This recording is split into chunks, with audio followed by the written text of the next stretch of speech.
আমরা আজকে ভারতীয় জনতা পার্টির পক্ষ থেকে আমি এবং আমাদের রাজ্য কমিটির সদস্য যিনি নির্বাচন কমিশনের সঙ্গে সমন্বয়ের কাজ করেন মাননীয় শিশির বাজোরিয়াজি এখানে এসেছিলাম। আমাদের রাজ্যের চিফ এক্সিকিউটিভ যিনি চিফ ইলেকশন অফিসার রয়েছেন সিনিয়র আইএস মনোজ আগরওয়ালের সঙ্গে কিছু সুনির্দিষ্ট বিষয় নিয়ে কথা বলার জন্য, দাবি জানানোর জন্য এবং আমাদের কিছু কোয়েরি ছিল সেটা জানার জন্য। প্রথমত আপনারা জানেন যে সুপ্রিম কোর্ট ইতিমধ্যে এসআইআর সংক্রান্ত অনেকগুলি নির্দেশনামা দিয়েছেন এবং আজকেও কিছু নির্দেশ বা কিছু অর্ডারের মডিফিকেশন ইত্যাদি করেছেন। সেক্ষেত্রে আমরা এই সুপ্রিম কোর্টের পার্টটাতে এখানে যেতে চাই না। এ সম্পর্কে কোনো প্রশ্ন আপনাদের থাকলে আমরা নিশ্চয়ই উত্তর দেব যে আমরা কি চোখে সুপ্রিম কোর্টের আজকের যে কয়েকটি সিদ্ধান্ত নিয়ে ভাবছি বা দেখছি। আমরা সাধারণভাবে যেটা বলতে এখানে এসেছি, আমরা নদিয়া জেলার একটি অডিও জমা দিয়েছি, যে অডিওতে যেদিন ডকুমেন্ট আপলোডের শেষ দিন ছিল তারপরে এডিএম নদিয়া গিয়ে কিভাবে হস্তক্ষেপ করেছেন, কিভাবে প্রভাবিত করেছেন, মূলত অবৈধ অনুপ্রবেশকারীদের নামকে অন্তর্ভুক্ত করার ক্ষেত্রে, সেটা আমরা ইতিমধ্যে ভারতীয় জনতা পার্টির পক্ষ থেকে আপনাদের কাছে সে অডিওটা পৌঁছে দিয়েছি। আমার মনে হয় না আর নতুন করে ওই অডিওটা শোনানোর জন্য, আপনারা ইতিমধ্যে পেয়েছেন এবং মাননীয় শিশিরদা মিডিয়া গ্রুপে দরকার হলে দিয়ে দিচ্ছেন অডিওটা, আপনারা ওখান থেকে সম্পূর্ণ অডিওটা নিয়ে নেবেন। আমরা এই বিষয়ে বলেছি যে এই অডিওটা যদি সত্য হয়, ইলেকশন কমিশনের উচিত সেন্ট্রাল ফরেন্সিক ল্যাবে পাঠানো এবং যথোপযুক্ত ব্যবস্থা গ্রহণ করা নদিয়া জেলার এডিএম এবং ডিএম এর বিরুদ্ধে। দ্বিতীয়, আমরা বলেছি যে সুপার টাইম যেসব অফিসার ডিস্ট্রিক্ট ইলেকশন অফিসার হয়ে বসে আছেন, পূর্ব বর্ধমানের ক্ষেত্রে আয়েশা রানী,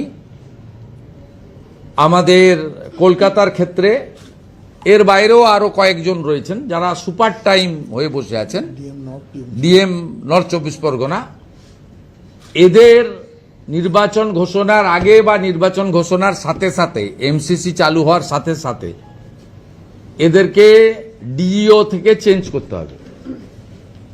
দ্বিতীয়, আমরা বলেছি যে বিষয়ে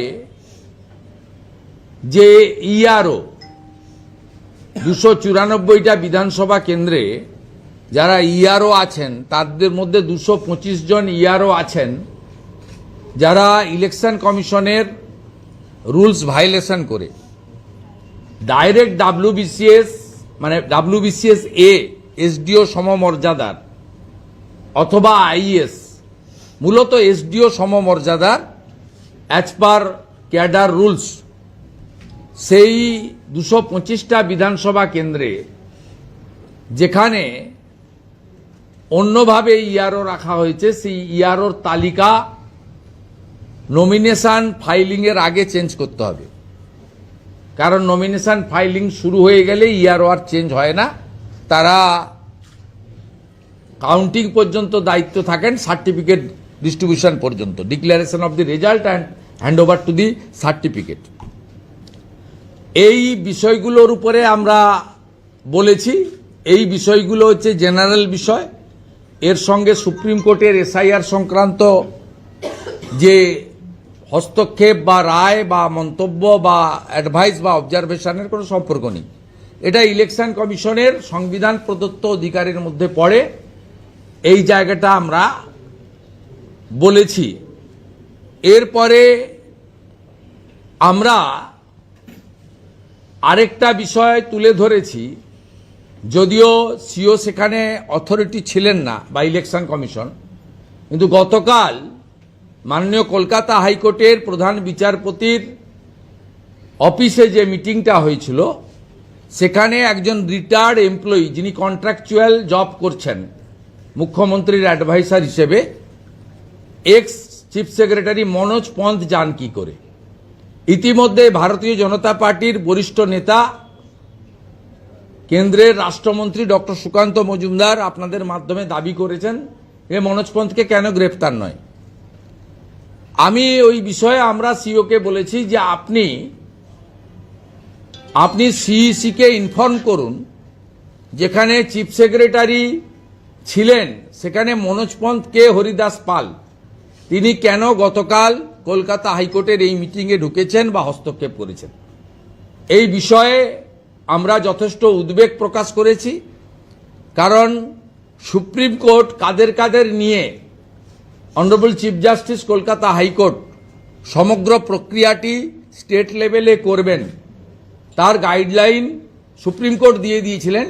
সেখানে কিন্তু কোনো রিটায়ার্ড লোক বা এইরকম কন্ট্রাকচুয়াল রাজ্য সরকারের অ্যাডভাইসার কাম এমপ্লয়ি থাকতে পারেন না, কারণ আজকে মনোজ পন্থের কোনো লোকাস স্ট্যান্ডি সে অর্থে সরকারের নেই।